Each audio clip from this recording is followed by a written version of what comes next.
Hey guys, I'm Danny, And I'm EJ, and this is the Your Living Proof podcast. where we talk about addiction and how it affects the family, from the brutal to the beautiful and everything in between.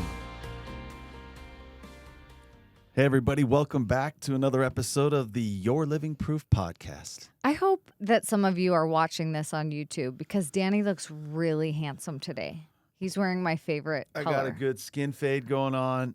My wife washed her hair. I did So- yesterday, but still. You know, what's cool is some people like podcasts, whether on the stair climber, the treadmill. Some people, Yeah, I'm definitely like, I listen to podcasts when I work out. Like, yeah. And there's this whole new world. YouTube is like a vibe. Like it's a thing it is. for a lot of people. Maybe is. maybe it's kind of how you date yourself, your age. Yeah. Like we're still not getting into the YouTube thing, but man, it seems like anyone younger than us, that's I don't know. I actually feel like it's the reverse. okay. Well, But if you'd like to see and hear, yeah, you can follow us on YouTube. yeah. But we are grateful for everyone who helps us in this journey by sharing your positive feedback on some of these episodes, by sharing it with people that you know who need it. Yeah. Because just as a recap, our entire company, our mission from the beginning was to empower the greatest resource on the planet against addiction, and it's the family. And I know that not everyone who deals with these life-threatening situations from an addiction has a good family, but there are many who do. Yeah. People on the sideline, what do we do? How do we help? This doesn't make sense. Like we've tried, we've begged, we've pleaded. This program is to empower you with not only the tools and like the resources of how to help and how to intervene, but it support you the whole way through to give you support because it is going to be a battle. Yeah. And that's why we do the podcast, because Yeah. we want to give a free resource to all of the amazing humans out there that love someone who has Yeah. an addiction. And if you're, investigating or looking into our program, we hope this podcast allows you to see a little bit more of us and our personality, things like that. So, because believe it or not, like we've worked really hard to get where we are. There was quite the broken road that brought us together, but it's still hard. Yep. It's still hard. Our kids this week, I don't even know. Like I swear I had two of the most psychotic events that occurred where it's just like those difficult, hard moments where you can't believe it's happening. Yeah. Just like It's- kids copying attitude, which is always manifested from other things they're going through or challenges or Yep. puberty. But my gosh, like I got put to the test. I even failed probably twice as a dad to keep my cool as long as I could. But we're all in this journey together, this thing called life and family. It's true. And there's nothing better to battle for, in my opinion, than families, because I think families are literally the most under attack unit in all of the world, in society as a whole, across the globe. And so I just think the more resources, the more support, the more love that we can give each other, the better off we will all be. So that's why we are here. And it's a perfect segue into today. So hear this out, this topic, because I feel like it will resonate with most of you as far as like those who are listening and following us, because it's talking about you. And if it Correct. doesn't, then people, whether it's your parents or Yep. it's your relatives, your neighbors, Yeah, someone one of at your your friends. church. Yep. Here it is. And here's the segue. It's funny that we talked about that because family is everything. Yeah. And actually, when it comes to addiction, when a family learns to unite, and I don't care what your family dynamic looks like, Yeah. You don't have to be like a nuclear family necessarily, but when they come together, set aside their differences, unify in a plan, act together. That's what speaks to the illness of addiction more than any time you've tried to beg or plead with them. yeah, absolutely. So we're going to get into it. Why is it? Here's the question. Why is it that those who come from goodly parents, meaning people who came from homes where people were faithful, hardworking, obedient, educated, why do those families struggle especially hard with someone in addiction? I love this topic so much, because if you didn't know, if you're hearing that and you're like, wait, what? It's the truth. And it's what I've worked with the most over the last several years. Yep. I The mean, most all-star families, the Yeah. most rock star parents, like people that are on the ball. Like they are awesome human beings that are dominating life in all these different arenas. But in this arena, they are getting ragdolled. Yeah, when I talk about it, like legitimately, like business owners, successful people, doctors. There's a doctor and his wife I just started working with. There's bishops, priests, people of religious, Yeah. What's the word I'm looking for? Just religious authority. Yeah, authority. Thank you. People that do so well in so many areas of life. So why is it? Over the last several years, I've compiled a lot of information that shows that there's like a pattern, right? Yeah. There's this unique pattern that all of them fall into, like that Yes. follow. Yes. It totally. So today we're going to outline 6 of the main reasons. Yes. And these aren't our opinion. This is literally based on years and years of firsthand experience, noting all of these things over and over again. And this isn't just with people in Utah. This is across the country. This Yep. is just the truth. So the idea behind this was presenting these to see if you would ask yourself, or again, if you share this with someone, if they would ask themselves, do I do that? So Mhm. that's my challenge. Just as we go through these, just really take a honest, hard look inside and be like, do I do that or do I not? Yeah. Because understanding these and being able to overcome them will start to change everything. Yeah, and if you do step back and you're like, whoa, wait a minute, I just heard myself there. That's okay. Yeah. It's okay. It's normal. It's natural. It's okay. Yep. But knowing it is so empowering, because then you can do better. So let's run through these 6, okay? And I wrote some stuff down to make sure that we don't forget a few things. But number 1, the first principle, and this is the only one. I've shared this before. If you've heard it, I'm sorry, but you need to hear it again. The only principle that it has been true 100% of the time with no matter who I worked with, however they differed from anyone else, it is the universal fact that what you know your loved one is going through is just the tip of the iceberg. Yes. So please hear me, because when people actually come to believe this fact, it changes everything. It changes you. It changes your approach. It changes the way you're looking at the situation, the way you act, react. You are already concerned. You're either concerned or you're fearful of their life, wherever your progression is with your loved one's addiction. That concern, the level of concern that you have, is based upon only a fraction of what's really going on. And what I mean by that is what you found. Like if they accidentally left something out, or you were snooping in their room and you found something, or they left their backpack out and you noticed there was something in it. Or even for those who are like, no, I have a really good relationship with my kid or whatever. They tell me lots of stuff that they probably shouldn't even tell me. They're only telling you enough so that you will back off. Correct. 100%. And it usually always progresses to that point, right? Everything's a secret. Everything's unknown. And then all of a sudden things are discovered, things are found out. And so they'll let you know a few things. Why? Because then you know, so you don't have to question anymore, but they're only letting you know enough so that you don't investigate further, Correct. right? So that you're satisfied with like, okay, yep, I was right. So why is that? Why is it such a powerful principle? First of all, it's, like I said, the only one that's been true 100% of the time. Mm-hmm. Anyone I've worked with, they're like, oh my gosh, look what happened. Even the worst of situations where they're like, my loved one's progressed to this point where we're fearing for their life, they still only know a fraction. And what I mean by that is they know that they have no idea how much their loved one is actually using, how often they're using, the amount they're using, the situations they're putting themselves in that are dangerous, how many times a day their usage is teetering on the line of suicidal and to overdose at any minute. So when people come to understand this, and I think, again, backing up to the beginning of the topic, why do good, amazing, educated, successful families suffer the most? Because we're even blinded by it more than maybe those families that aren't. Yes, totally. You're blinded by it because you You think there's a lot of thoughts, right? We could go into that, but you can't believe that it could possibly be worse for so many different reasons. Right.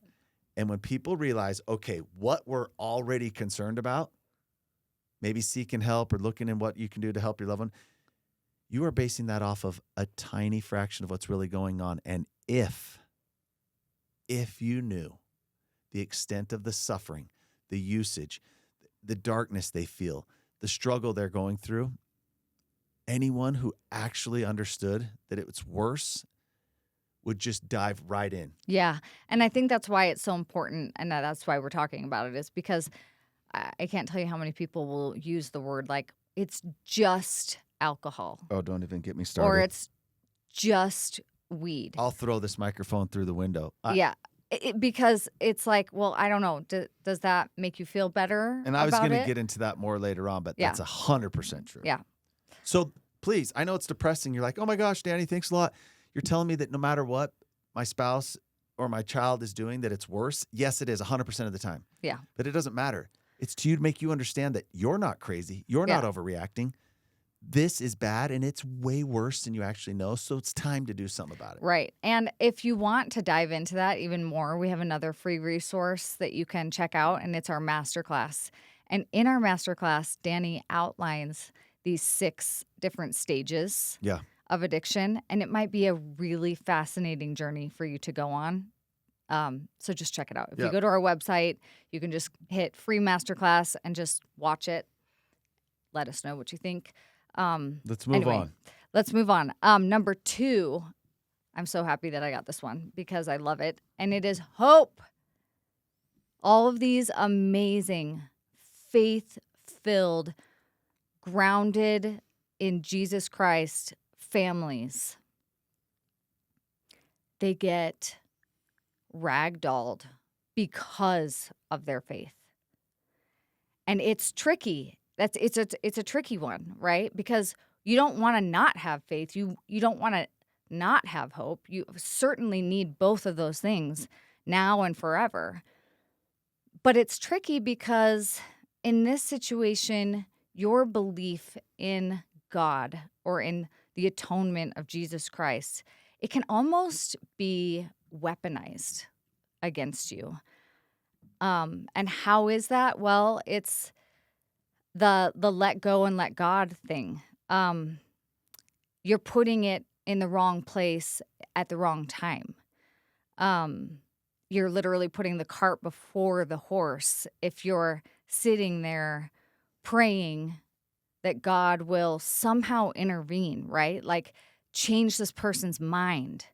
When you love someone that's in active addiction, hoping that God will somehow like create a new circumstance in which that person will suddenly not want to use drugs anymore, it's just a false idea of how God works. But you know what, in layman's terms, like that's the whole, when I looked at doing this, that was my whole purpose, was to help people get to a point where they could actually let go and let God. But that included being fully prepared with the plan, understanding what it was going to take, regardless of stigma or thought or assumption, or is this a moral breakdown or disease, that people would get a strategic plan in place, the tools they needed, then turn it over to him. Right. Meaning, we understand what's going on. That's what I mean by the cart before the horse right there. Because when you try to do that as just like you're just praying every night, maybe you're fasting, maybe you're doing whatever you have to do to just give all of your energy and faith in that God could heal this person. It's like, yes, you're right. He can heal this person, but he can't until certain things happen. And that would require them already being on this journey of healing for that healing to begin. So it's difficult because it's where a lot of people get stuck. They get stuck in this endless cycle, so to speak, of praying for the wrong thing. Praying that this person is just going to change, or that they're going to want to change, or that something's going to happen that will force them to change. And if I could just suggest one thing, because I don't ever want people to stop praying, I would say pray for strength to do what is going to be required. pray for the courage to act, to do these difficult things that are going to be required because your loved one is in prison. And unfortunately, right now, you're the only one with the keys to help them get out. And so your prayers need to shift to something completely different, which is empowering you, praying for the strength to unite your family, praying for the courage and the capacity to do what's required and to follow through day after day. That should be the prayer. Yeah, I'm praying for the willingness to get help. Right. Like for most people that we're talking about, it was my family included, they had to humble themselves enough to get help. We never needed help with anything else before. Right. Starting a business, raising a family, doing this, like so many things we just did. Yep. But to ask for and receive help from someone else in this is also something you have to pray for. Yeah. So trust me when I say like your faith and your belief is not in vain. But unfortunately, right now, it's just being used it's creating just a bubble which you just can't you can't get out of. So if you can shift your prayer and your faith to go towards moving you into action and having the courage to continue going on, that's what it should be. But praying that the person's going to be healed or magically wake up and say, I'm ready for help, that won't work. I just like to say in the simplest way, whatever they're self-medicating with is a poison. And as long as that poison is consumed, right, that poison is running through their body, their blood, their mind, everything, they have no agency. And this is, again, Amen. People of faith have a hard time. I speak with a lot of dads and they just can't accept that. No, they know better. They've just got to make the choice. Right. It is so scientifically and medically proven now, just with all the studies of the brain, when those poisons, like I said, are going through their body, they do not have agency. It's actually like the one weapon Satan uses to like interrupt God's plan, which is we all have agency to choose. Amen. So there's a lot of other difficult things. You could have like health diagnosis that was really bad, and you would still have your agency to choose to get help and how you're going to react to that. But they don't have it. And that's why, again, that's why we fight for families, because this is the one instance where I'm like, dang, Satan is so good. He figured out how to take someone's agency. If you get them addicted to drugs, you took it. They don't have it anymore. And the unfortunate part is for those people who have the amazing people around them, like you who are listening to this podcast, then their faith is weaponized against them to just try to point at this one person in that one direction. And I'm telling you right now, turn your faith towards yourself in this moment so that you can help them. And on that note, I'm just going to read the Serenity Prayer. We always read it at the end, but I'm going to read it right now because this is where your faith should lie. God, grant me the serenity to accept that I cannot change other people, the courage to change the person that I can, and the wisdom to know that it is me. Circling back all the way to the only way someone will escape this hell that they're in is when someone or something intervenes. It'll either be death, a judge, the criminal system, or you.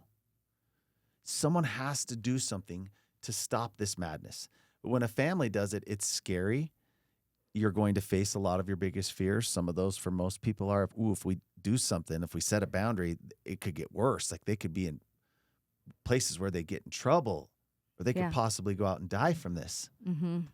That's why it's so scary. This is a fatal illness and the families have to have that. So I love that you share that because your hope and faith is neutralized unless it's put in the right place. That's right. That's exactly right. Give me the strength to do what's necessary. Give me the strength and the humility to ask for help. Give me the knowledge, the tools, and the resources to get help for this person so that I can set these boundaries. I can do these difficult things. Yeah. And even if you are like, I would rather have them get arrested and thrown in jail and have that be it, you're still going to have to battle for them because they're not fixed just because they're sober. Yeah. They're not. Get the poisons out of their system, whatever it takes. I'm always like, okay, listen, let's just break it down to elementary form. Whatever it takes to stop the poisons being pumped into their system, let's do it. Then start praying for a change of heart. Then start praying that their heart will be softened. Yeah. But until those poisons are removed, it's a lost cause. Are we good to move on? Yeah, let's go. Okay, number 1 was tip of the iceberg, just to recap, because my ADD kicks in if I was listening. 2 was hope and faith. Yep. How to utilize. 3, they know better. Again, we're talking about awesome families. Every time I work with these people, this is how the person's described, whether it's their son, daughter, or their husband. Gosh, you know what? This is just so unfortunate because, they used to be the person that everybody loved to be around. They were just incredible. They were the ones that lit up the room when they walked in, and everybody wanted to be around them. Mm-hmm. They're always describing this. They want to make sure that I know how good they are. And I know. It's amazing. They are, because they came from a great family. Yeah. So,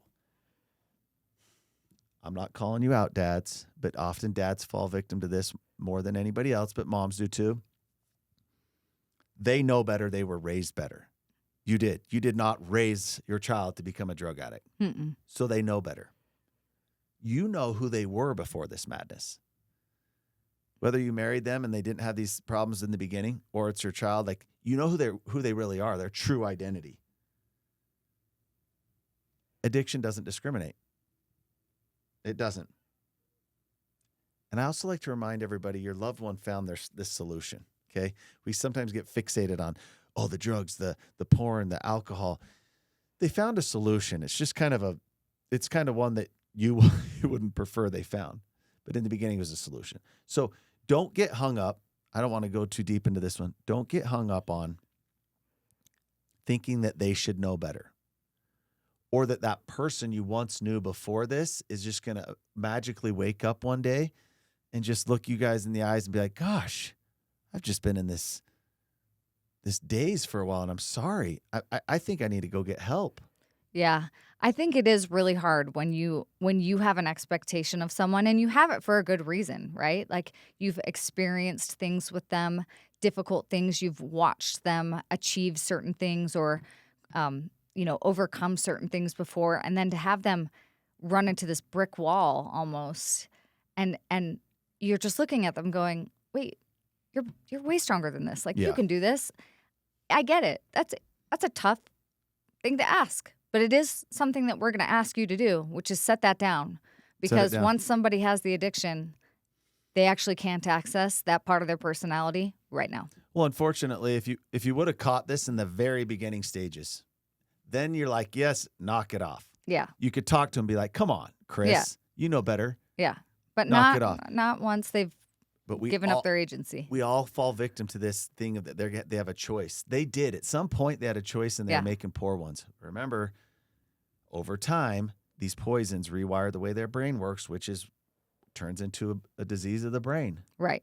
It wasn't that way to start with, but it is now. Right. And if they could stop it on their own, they would have done it already. Let's move on to number 4. All right. Number 4, I love this one because I've actually experienced it a lot. And it is like approaching addiction as a transaction instead of like this relational healing, right? So you'll have a problem. Yeah, like you'll have, which versus makes sense. They need to heal because typically with something you could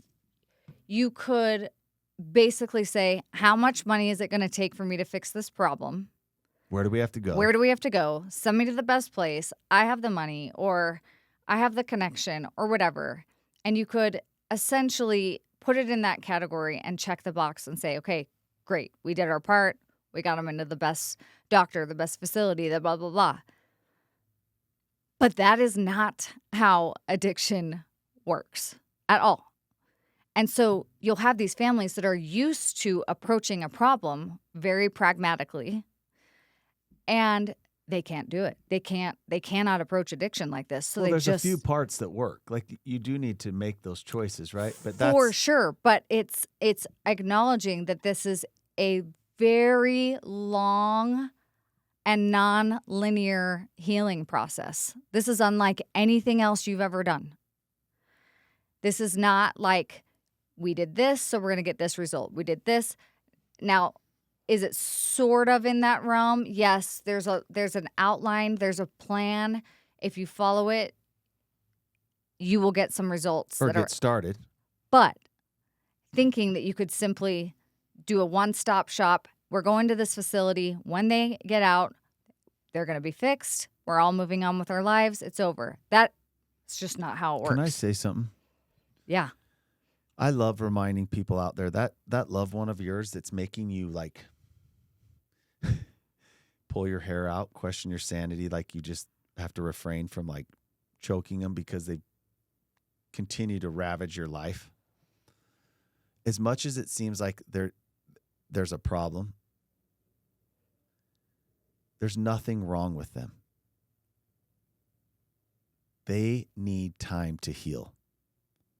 There's got to be some forced way that gets them into some sort of program with barriers to keep them from seeking out that poison, which their bodies and mind's going to want, but they need time to heal. So it goes perfectly in line with what you're saying. Right. There are strategic moves to get started. 100%. But then And there are very necessary steps that Yeah. you cannot skip or get around. 100%. But the healing, But the healing is what is not linear. and that takes time. And where a lot of people hate to accept the fact is your loved one's going to need the time to heal. But the way this is truly transformational with the family is when the family starts to heal too. Yes. Realize how they've been impacted. The drug of choice for every family member that's affected by a loved one in addiction is codependency. So when you start to heal from that, that's where the magic happens. But that whole process is, Yeah. it's kind of like the hippie world, right? Like Yeah. Where It's it's not like, like- oh, they're healing. Well, they're doing this. everyone needs to heal. Everyone does. Everyone. And it takes, and that is the hardest part, is it's not transactional. You can't say in 6 months, you're going to be here. Nope. It's going to be different for everyone. Yeah, so don't look at it like that. Look at it as a healing journey, okay? Yes. Number 5, shame and comparison. We don't need to spend too much time on this one, but you know that you're guilty of it. I'm guilty of it. My family was guilty of it. Every single family is guilty of it, especially all the way back to the beginning of this. Awesome families. Yep. They fall victim to this even more. Everybody has the shame and comparison.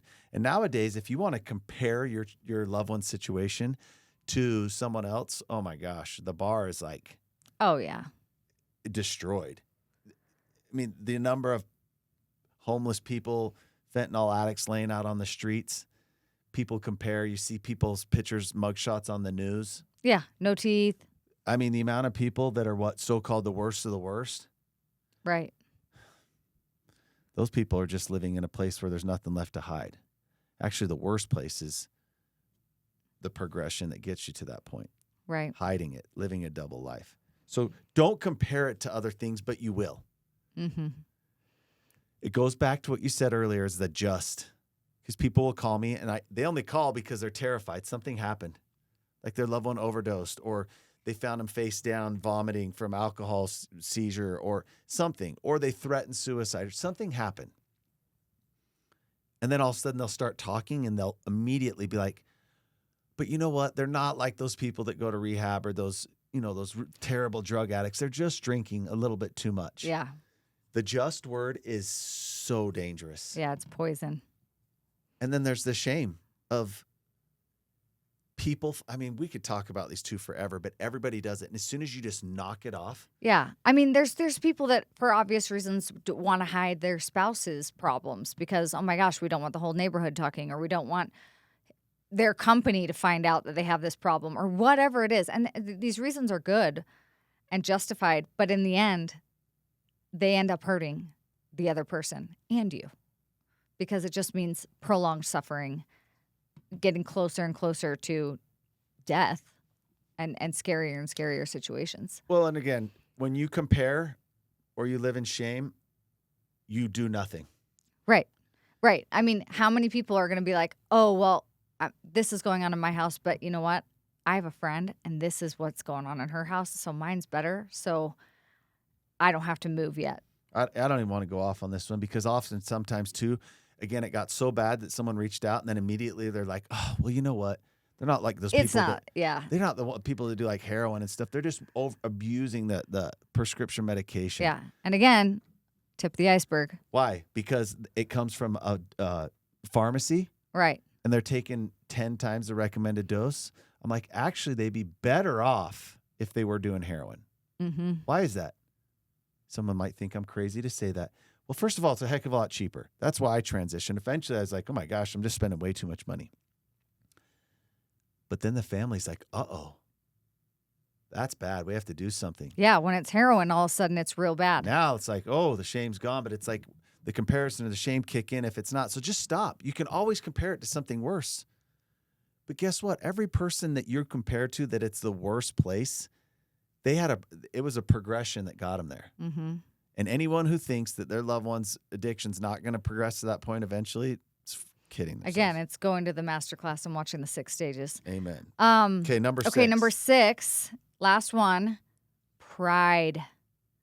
And this is a massive one for families that are super amazing like you, who have really high educations, who have been super successful, who dominate life in every area.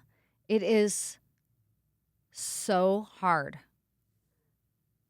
to swallow the jagged pill of needing help, admitting maybe that there is someone in your family that's got a problem that you actually can't solve on your own. There's so much of that. There were two parents that joined one of our groups yesterday for the first time.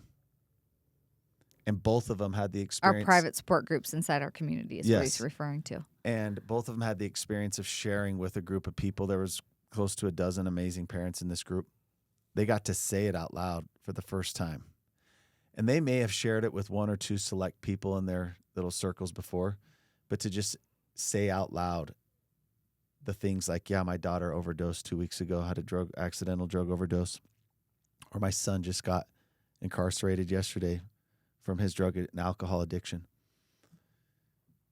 It's a humbling thing to do that, but immediately they broke down all the walls of shame, and they allowed others to support them, allowed others to share with them. So pride is a thing, and I know everyone's like, well, we're not prideful. We're really awesome, like charitable, kind people. We have humility. We do. But there's this thing about addiction. If your child was dealing with anything else, like, oh my gosh, they can't walk anymore, they can't see anymore, all these terrible things, you wouldn't be ashamed to tell other people. You'd just be heartbroken. Yeah. But you would invite other people in to pray. Yes. For some reason with addiction, it's just, even the word itself, but it just has such a nasty you just correlation. You feel like you need to keep it private, maybe even. And who falls victim to pride more than anyone? People who have achieved. Right.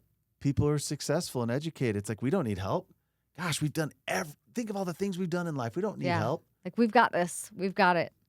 And unfortunately, and actually fortunately, I want to say, we know the power of healing and what can happen when you just like Danny said, let those prideful walls crumble. And you allow yourself to speak the truth about how you're feeling and what's going on in your family and how it's affecting you. And the support and the comfort and just the total shift that happens in your life when you allow other people to love you and support you and pray for you in that way. It is like nothing else. It heals in a way that nothing else can. So I know there's a person in your life that's out of control, causing a lot of pain in your life and those around you. So why are we talking to you? Because as soon as you come to realize what of these 6 things is holding you back, and we get through that, then we can get to work. Again, recapping, what you know is just a fraction of what's going on. You're not overreacting. If you had any idea how bad it was, you would not hesitate. Don't let hope and faith be put in the wrong place. Distract you from what to do. Don't fall victim to they know better, they were raised better, they just need to knock it off. You may have gotten lucky if you caught it in the first few weeks, but nobody does. and not to be a transactional thing, but a relational thing. There's nothing to fix. They need time To heal. to heal. And do not fall victim to shame. Do not fall victim to pride. There is so much power. I think the best way to describe it is you cannot heal in isolation. No. And if this is isolated to just your family or specific members in your family, that's isolated. It is only in community that we heal. Let others in. Let us in. People know what's going on so they know what to pray for. That you can start receiving support and strength from other people. Yes. So we hope that's over and over. We hammer that in to make it clear. You are the difference. And as soon as you start to get healthier, you will impact that illness that they are dealing with. And what are we trying to do? We're trying to give them a chance. That's right. I'm going to read the Serenity Prayer one more time. I know I already read it, but it's so good. Remember this. God, grant me the serenity to accept that I cannot change other people, the courage to change the person that I can, and the wisdom to know that it is me. Thanks for joining us in this journey, guys. Have a great week.